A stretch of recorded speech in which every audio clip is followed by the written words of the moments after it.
하나님의 사랑과 신실하심에 의해서 이스라엘은 하나님의 성민, 하나님의 기업이 백성이 되었죠.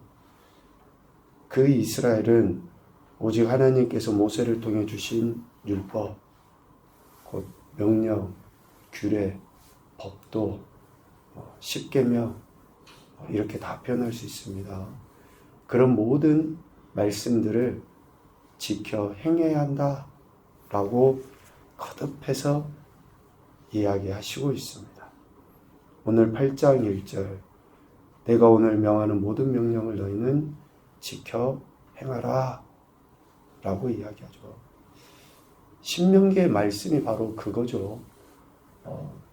일찍이 이스라엘 백성에게 주셨던 그 말씀을 다시 모세를 통해서 설명, 교훈해주고 있는 말씀이 신명기입니다. 세 편의 설교로 되어져 있는 이 신명기의 말씀을 통해서 이스라엘 백성들이 그 말씀을 듣고 지켜 행하게 되면 생존하게 되고 번성하게 되고 그리고 하나님께서 약속하신 땅에 들어가서 살게 하시겠다라고 이야기합니다. 그러니까 생존과 번영과 또 하나님 언약의 성취에 반드시 필요한 조건이 뭐예요? 하나님 말씀에 순종하는 거예요. 순종하는 거. 하나님은 그것을 행하시겠다라고 말씀하셨고 그것을 성취하는 첫 번째 조건이 뭐냐? 하나님께 달려있지 않아요. 하나님의 손이 짧아서요. 하나님의 능력이 모자라서 아니라고요. 하나님은 말씀하셨고 그 말씀에 대한 순종을 통해서 하나님이 말씀하신 것이 성취되어져 가는 거예요. 그러니까 우리가 흔히 그 이야기 하잖아요. 하나님은 사람을 통해서 일하신다. 왜 사람을 통해서 일하시죠? 어떤 사람은요? 순종하는 사람을 통해서. 계획하시고 일을 이루시길 원하셔요, 하나님은. 그것은 순종하는 사람을 통해서 하나님이 그렇게 일을 해 나가시는 거죠. 언약 성취에 반드시 필요한 조건은 이스라엘의 순종입니다. 그래서 오늘 8장 1절에 이야기하죠. 지켜 행하면 살고 번성하고 땅에 들어가서 그것을 차지하게 된다라고 이야기합니다. 출애굽 1세대가 하나님께 불순종한 결과가 광야의 40년 아니었습니까? 유리방황했던 그러한 그 삶. 그런데 유리방황하고 나서 1세대는 광야에서 다 죽었어요. 그러니까 그 광야에서 죽었던 것을 반면교사 삼아라는 거죠. 왜 광야에서 유리방황하며 결국은 죽었냐? 하나님 말씀에 불순종한 것에 의해서 유리방황하고 죽었다. 그러니까 지금 모세 앞에 있는 2세대 이스라엘은 하나님이 하신 명령을 듣고 지켜 행해야 한다. 그리하면 죽지 않고 살게 될 것이고 망하지 않고 번성하게 될 것이며 조상들에게 맹세하신 땅을 들어가 보지 못하는 게 아니라 들어가서 직접 차지하게 된다. 라고 분명하게 이야기하는 거예요.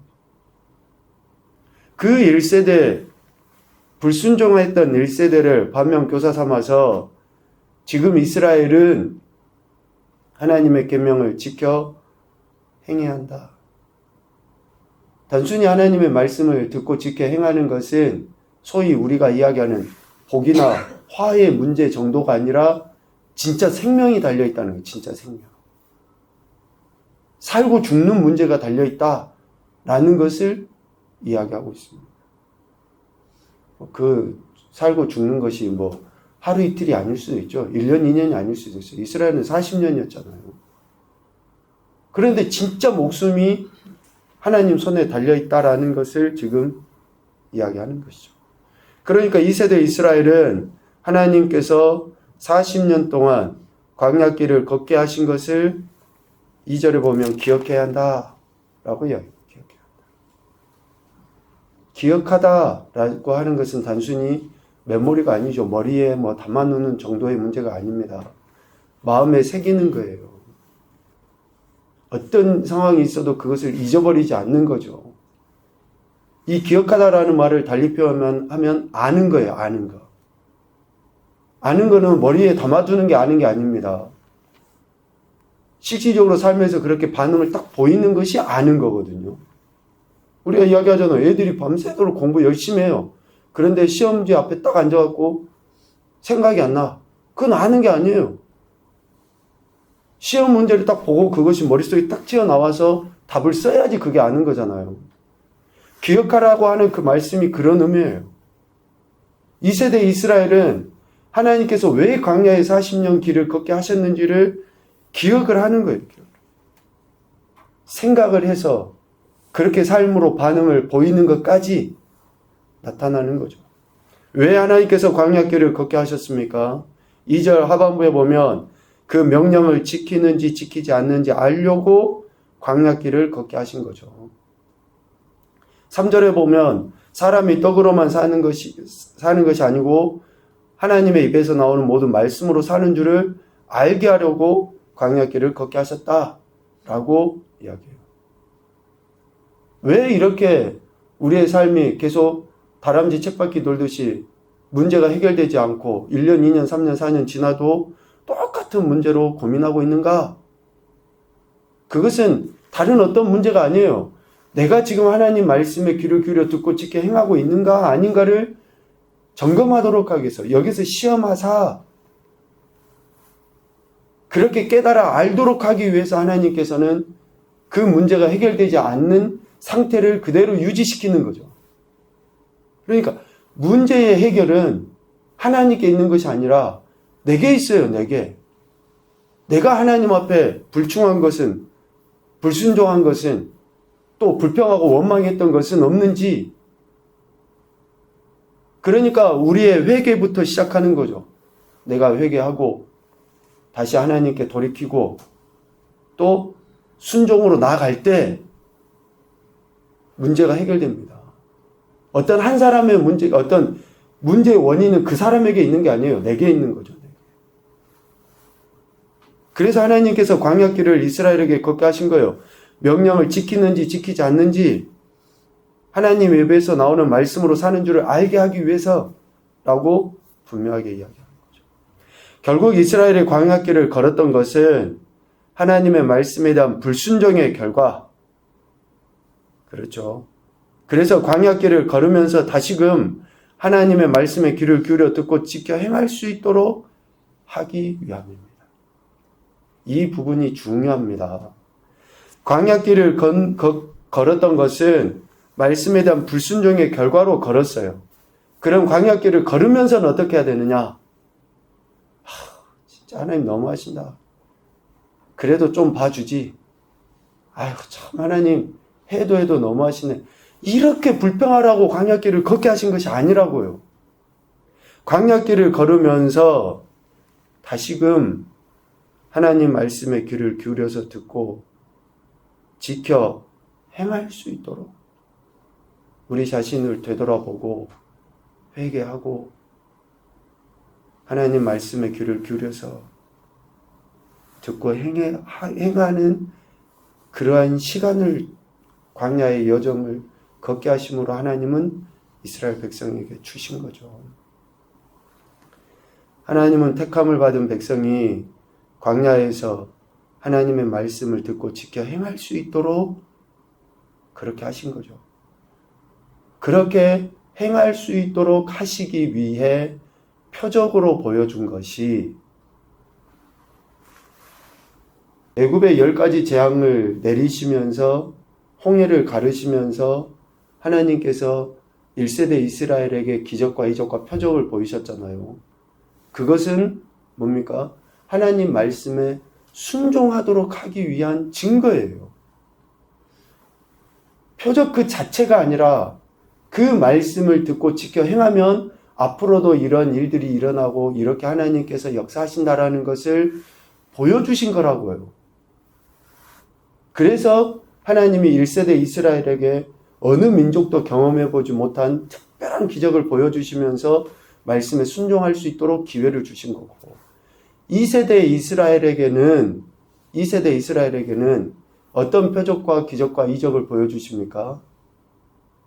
광야의 여정을 걷는 동안에 4절 의복이 헤어지지 아니하고 발이 부르트지 아니에요. 있을 수 있는 일입니까? 광야가 어떤 곳입니까? 소위 사막과 같은 곳이고 메말라서 조금만 해도 신발은 더러워지고 가죽도 아니죠. 끈타발로 만든 그런 것들은 다 헤어져서 신지도 못하게 되는. 그런데 옷이 떨어지지도 않고 발이 부르트지도 않았다. 얼마나. 그리고 또 이야기하죠. 만나를 먹여주신 것. 하나님께서 그 놀라운 기적을 보여주신 것은 왜 그 기적을 보여준 거예요? 하나님 말씀에 순종하면 이러한 은혜를 경험하게 될 것이다라는 것을 증거로 나타낸 거죠. 마치 아들을 징계한 같이 하나님께서 이스라엘을 징계하시는 거죠. 징계라는 의미가 여러분 아시잖아요. 사랑하니까 그렇게 하나님께서 그들에게 기회를 주신 거예요. 어떤 기회입니까? 말씀을 듣고 지켜 행할 수 있는 기회를, 이런 증거들을 통해서 나타내 보이심으로 기회를 주신 것이다. 그래서 이스라엘은 징계하시는 아버지 하나님의 마음을 생각하고 6절 그의 명령을 지켜 하나님의 길을 따라가며 하나님을 경외해야 됩니다. 이런 징계로 광야의 여정을 걸으면서 하나님이 주신 사랑을 경험했다 그러면 다시금 하나님 아버지의 이런 마음을 생각하고 명령을 지켜서 하나님의 길을 따라가고 경외해야 한다. 하나님은 이스라엘에게 가나안 땅을 약속하셨고 그들의 순종을 통해 그 땅을 정복하며 살도록 하시려고 하는 거죠. 그 가나안 땅은 7절, 8절 아름다운 땅, 골짜기든지 산지든 신우와 분천과 샘이 흐르고 밀, 보리, 소산지고 포도나무, 무화과, 석류, 감람나무, 꿀이 소산지다. 그러니까 이스라엘이 광야의 여정에서 걷는 동안에 하나님이 지키시고 보호해 주심의 그 은혜보다 더 확실하고 분명한 은혜를 가나안 땅에서 경험하게 하신다는 거예요. 이스라엘 백성이 만나를 먹으면서 원망했잖아요. 원망할 만해요. 정말 맛도 없고 볼품도 없는. 그런데 하나님 말씀에 순종하면 7절, 8절과 같은 것을 하나님 주신다라고 이야기하죠. 그러니까 하나님의 말씀에 순종하는 것이 결국은 그 땅, 그곳에서는 먹을 것에 모자람이 없고 아무 부족함이 없을 것이며 또 그 땅은 돌은 철이고 산에서는 동을 캐게 될 것이고 광야의 여정 속에서 하나님이 보여주셨던 그 기적, 우리는 그 기적만을 생각하고 살아가기 쉽습니다. 그러나 말씀에 순종하면 소위 이야기하는 그 기적은 아무것도 아니라고요. 기적에 속하지도 못해요. 그런데 우리는 그것만 생각하고 그것이 마치 전부인 것처럼, 그러니까 말씀에 순종하지 않으니까 더 큰 은혜를 경험하지 못하게 해요. 더 큰 은혜를. 이스라엘은 하나님께서 주신 그 기적을 실제 삶으로 살아내므로, 즉 말씀에 대한 순종으로 인해서 삶의 현장에서 살며 누려야 되는 거죠. 이스라엘은 하나님께서 먹어서 배부르고 옥토를 주셨으므로 말미암아 하나님의 크신 이름을 찬송해야 됩니다. 그렇게 순종하는 자들에게 주신 그 은혜를 찬송해야 하는 거죠. 이 찬송은 하나님께서 말씀하신 모든 명령과 규례와 법도를 지켜 행하는 것으로 드러나게 돼요. 진짜 찬송은, 진짜 기도는 뭐예요? 하나님의 말씀에 순종하는 것으로 나타나요. 말씀 없는 찬양이 있습니까? 말씀 없는 기도가 있어요? 미안하지만 다 가짜예요. 말씀 없이 찬양하고 말씀 없이 기도한다? 그것은 감정이라고요, 감정. 우리의 감정을 하나님께서 중요하게 여기시고 이용하십니다. 그러나 말씀에 순종하는 것을 통해서 우리가 하나님의 은혜에 대한 표현, 그 감정을 드러내기를 원하시는 것이지, 말씀 없이 기도하는 거 여러분 매우 위험합니다. 말씀 없이 찬양하는 것도 마찬가지예요. 그래서 찬송은 말씀에 대한 순종이 찬송으로 드러나는 거예요. 이스라엘 백성들은 그렇게 살아야 돼요. 택함 받은 인생은. 오늘 우리 그리스도인은 그렇게 살아야 한다고요. 복 받기를 원하십니까? 문제 해결되기를 원하셔요. 그러면 돌이켜 회개하고 순종하시면 돼요. 말씀에 순종하면. 그 문제가 빨리 해결됩니다. 빨리. 꼭 이런 말씀들. 앞으로도 이 이야기는 계속될 거예요. 신명기의 말씀이니까.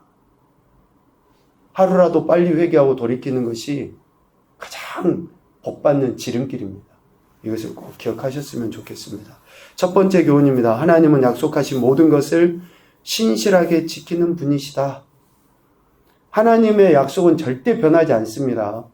그 말씀을 지켜 행해야 될 우리의 문제인 거지, 하나님의 약속하신 것은 여전히 신실하셔요.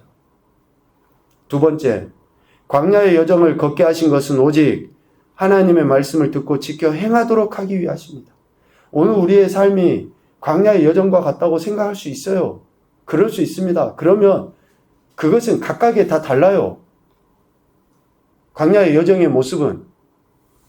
그런데 누구든지 다 천국 가기 전까지, 가나안 땅에, 영적인 가나안 땅에 온전히 들어가기 전까지는 다 광야의 여정이에요. 그러면 그 광야의 여정에서 누구든지 하나님 말씀에 순종하는 것밖에 없어요. 세 번째, 은혜를 베풀어 주신 하나님께 대한 찬양은 그 명령에 순종하는 것으로 드러나야 한다. 그래야 할 때에 우리가 살게 되고 사랑하는 우리 자녀들이 살게 됩니다. 우리 자녀들을 어떻게 살리려고요? 우리가 하나님 말씀에 순종하는 것으로 우리 자녀들이 살게 되는 거죠. 다시금 하나님 말씀에 대한 올바른 태도를 우리가 취함으로 말미암아 하나님께서 약속하신 은혜의 복들을 받아 누리시고, 또 우리 자녀들에게도 올바른 신앙과 또 삶의 태도를 가르치는 그런 귀하고 복된 인생들이 되시기를 주님의 이름으로 축복합니다. 아멘.